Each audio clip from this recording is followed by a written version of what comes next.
क्या कोई तहखाना है? कहा जाता है कि ग्वालियर के किले में, ग्वालियर के महल में एक तहखाना है। बड़ा खोजने की कोशिश हो रही थी इमरजेंसी के दौरान भी, उसके पहले भी, और एक बीजक है, कुंजी है। आपको कहीं मिल जाए तो मुझे जरूर सूचित कर देना। ये कहानियां आपने भी सुनी होंगी। मैंने भी बहुत सुनी है। क्या क्या कहानी सुनी है कि जैसे सुरंग है ग्वालियर के किले से आगरा तक, और मतलब क्या कहानियां इतनी हैं। और बीजक की कहानी भी एक है। बीजक की कहानी भी है, पर मैंने अपने बचपन से आज तक कभी ना मैंने देखा है ना कभी मैंने ढूंढा है। नहीं ढूंढा। इतना कंज्यूमिंग प्रोफेशन है ये पॉलिटिक्स। इन सब के बीच पुराने शौक, कॉन्टिनेंटल फूड बनाना, जैज म्यूजिक सुनना, वक्त मिल पाता है? अब बिल्कुल नहीं।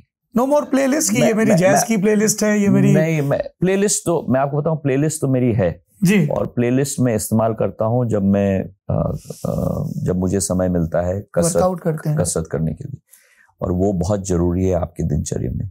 मैं मानता हूं कि जितनी जरूरी आपके लिए दो चीजें आपके लिए जिंदगी में, आपके चाहे आप व्यवसाय में लगे हो, समाज सेवा में लगे हो, या जिसी चीज में लगे हो, तीन चीजें जिसमें से मैं एक में फेल हूं और दो में कोशिश करता हूं।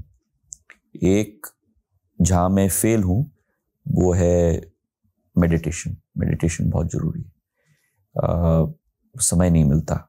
Any specific school you follow? नहीं, पर आत्म अवलोकन करना और शांत रहना, इतनी विचारधाराएं चलती रहती हैं दिमाग में, उसको स्टिल रखना मैं बहुत मुश्किल पाता हूं, तो उसमें तो समय भी नहीं मिलता, टू बी वेरी ऑनेस्ट।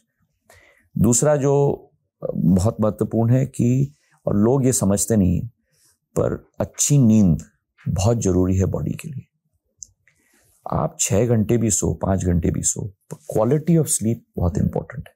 और तीसरा है फिजिकल एक्सरसाइज, बहुत इंपॉर्टेंट है। You workout, you play, you spend time in gym? नहीं, मैं केवल जिम करता हूं। अब तो प्ले करने का तो समय नहीं है। Quick in quick out, 40 minute, cross trainer, rowing machine, weights थोड़ा कर लो, 40 मिनट में जितना कर सकते हो। और स्ट्रेचेस, मैं नॉर्मली स्ट्रेचेस करना चाहिए, उसके बाद मैं करता हूं, उसके पहले। पर बाद में ज्यादा जरूरी है, पर मैं पहले कर लेता हूं। पर वो जरूरी है। ये तीन चीजें बहुत जरूरी है। और चौथी चीज मैं आपको बताऊं, जो मैं कोशिश करता हूं प्रैक्टिस करने के लिए, पर वो भी बहुत जरूरी है, कि थोड़ा खान पान पर नियंत्रण। मुझे बताया मध्य प्रदेश के कार्यकर्ताओं ने आपसे मिलने आते हैं और अपने पेट को लेकर डांट खा के जाते हैं, तोत को लेके। एक चीज बताइए, ये तो इंटरव्यू अभी हो गया, मैं आपसे आज पहली बार मिल रहा हूँ। ये आपके बारे में जो ये कहानियां चलती हैं कि बड़ा उनका श्रीमंत वाला रवैया है, हर कोई उनको महाराज की तरह डील करे, थोड़ा स्नॉबिश से हैं, थोड़ा सा, ये कहानियां क्यों चलती हैं आपके बारे में? अब आप ही बताओ। आधे लोग बताते हैं he is trying really hard to mix up with RSS, किसी भी जिले में जाएंगे तो मिलेंगे। फिर विधायकों को, तब शिवराज को और अब शायद मोहन यादव को फोन करके पूछना ही पड़ता था कि सिंधिया जी आना चाहते हैं, मैं मिल लूं, वगैरह वगैरह। ये सब कहानियां भी सुनी, पर ये बहुत की एक एरोगेंस का इल्जाम बड़ा लगाया जाता है आपके विपक्षियों द्वारा कि air around him and he walks in, कि नहीं ये नहीं, ऐसे नहीं, everybody treats him like that. Why?